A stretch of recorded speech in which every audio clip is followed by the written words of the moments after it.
नमस्कार दोस्तों। आजकल YouTube पर एआई वॉइस के द्वारा कई संतों की उन्हीं की आवाज में मनगढ़ंत बातें बुलवाकर समाज को भ्रमित किया जा रहा है। आपसे अनुरोध है कि कृपया करके ऐसी वीडियो न देखें। इस वीडियो में दिए गए सभी विचार और वचन हमारे महान संतों और बाबाओं के वास्तविक प्रवचनों से लिए गए हैं। हमारे इस वीडियो में किसी भी प्रकार की एआई तकनीक या कृत्रिम आवाज का उपयोग नहीं किया गया है। हमारा उद्देश्य केवल उनके सच्चे उपदेशों को जन जन तक पहुंचाना है। कृपया इसे प्रेम और श्रद्धा के साथ सुनें। धन्यवाद। तो अब शौक है, दो मार्ग भगवान ने दिए, रुचि है, प्रेम वैचित्रता है। मैं आपके लिए जोगी बन करके भटकूंगा और आपको पुकारूंगा। करोड़ों को भगवान के मार्ग में पहुंचा दे, वो विरक्त होता है। आपको तो भगवत प्राप्ति हो सकती है, लेकिन आप हजारों को भगवत प्राप्ति करा सके, इतनी सामर्थ्य लाने के लिए आपको जलना पड़ेगा, आपको तपना पड़ेगा। आपको देखो कितने बड़े विरक्त हैं कि श्री गुरु गोविंद सिंह, दोनों लाडले राजकुमारों को चुनाया जा रहा है, लेकिन हृदय में बिल्कुल धर्म के प्रति वही स्वरूप है। तो न बच्चों में फर्क पड़ा और न गुरु गोविंद सिंह में। यह है विरक्तता। गृहस्थ होते हुए गृहस्थ धर्म का पालन कर रहे ना, पुत्र तो है ना, लेकिन विरक्त किस कोट के हैं? विरक्तों के शिरोमणि हैं गुरु अर्जुन देव जी। पूरे शरीर को कितना भयानक कष्ट दिया जा रहा है। देखो ये विरक्तता, पूरे शरीर को। बोले तेरा किया मीठा लाग, तेरा किया मीठा लाग। ये बात, ये सब में आ जाएगा।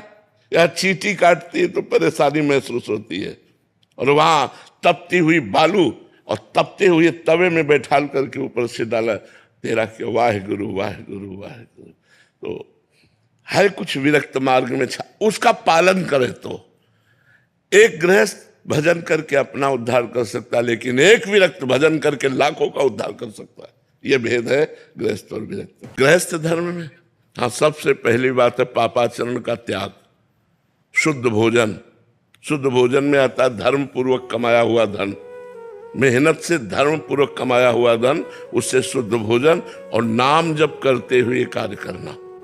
बस इतने से भगवत प्राप्ति हो जाएगी। नाम जप कर रहे हो और मेहनत करके धन कमा रहे हो, अपने परिवार का पोषण कर रहे हो, पवित्र भोजन पा रहे हो, कोई पाप नहीं कर रहे, आपका कल्याण हो जाएगा। लेकिन आप औरों का कल्याण कर दे, इसके लिए जलना पड़ेगा और तपना पड़ेगा। वही तप करने के लिए तपस्वी जन विरक्त वेश लेकर के और अपने जीवन को, मतलब आप समझते हैं जवानी किसे कहते हैं? आप लोग गृहस्थ में हैं, समझते हैं जवानी किसे कहते हैं? ये सब बच्चे ही हैं यार। कोई मनोरंजन नहीं, किसी भी तरह का कोई भोग विलास नहीं, अपने जीवन को खाक में मिला दिया। क्या अभी सब कुछ मिल रहा है क्या? न भगवान की झांकी है, न परमानंद है, कुछ नहीं है। लेकिन परमानंद की चाह के लिए, भगवान की चाह के लिए सब कुछ मिटा दिया, मिटा करके बैठ गए। तो गृहस्थी में स्वयं तरने के लिए कठिनता पड़ती है, लेकिन अगर विरक्ति से सही चल जाए तो हजारों को तार दे। सतरत सतरत सा लोकान तारयति, वो लोक के लोक को पावन कर सकता है। समझ पा रहे हैं? इसलिए विरक्त मार्ग जरूरी है। अगर विरक्त ना हो तो गृहस्थी में हम इतने मतवाले हो जाए कि हमें जगाए कौन। आप ये भी समझते ना, अगर विरक्त जन ना हो तो गृहस्थी में हम इतने बावरे बन जाते हैं भोगों में कि हमको जगाए कौन, हमें कौन जगाए कि उठ, ये तेरा स्थान नहीं है, तेरा स्थान परमात्मा है, उठ और भजन कर, इन भोगों को ऐसे भोगते हुए चल, ऐसे त्यागते हुए चल। ये सब कौन बताएगा? अगर विरक्त गुरु ना हो तो कौन? इस उम्र में मन थोड़ा सा दुचित्ती में हो जाता है। वो हम अभी प्रश्न क्या कर रहे थे? अभी प्रश्न कर रहे थे कि तुम सब गृहस्थी में जवान हो, थोड़ा सा मन नहीं करता, तूफान करता है, तूफान। जैसे तूफान आवे रोकना कठिन होता है, ऐसे मन तूफान बनता है भैया। उस तूफान को ये सब जवान बच्चे सह रहे हैं। ये कोई साधारण खेल नहीं है। जवान बच्चे उसी तूफान को सह रहे हैं जिस तूफान में लगता है कोई मेरा हो, कोई मुझे प्यार करे, कोई मुझे अपना कहे। और उस समय न परमात्मा का दर्शन है, न परमात्मा आनंद है, लेकिन परमात्मा की चाह के लिए सब कुछ बलिवेदी पर चढ़ा दिया।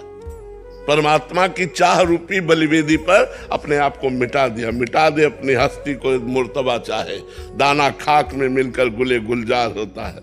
ये जो भगवत मार्ग है, इसमें जो अपने को मिटा दिया जाता है तो वो चमकने लगता है और विश्व को प्रकाशित कर देता है, विश्व को प्रकाशित कर देता है।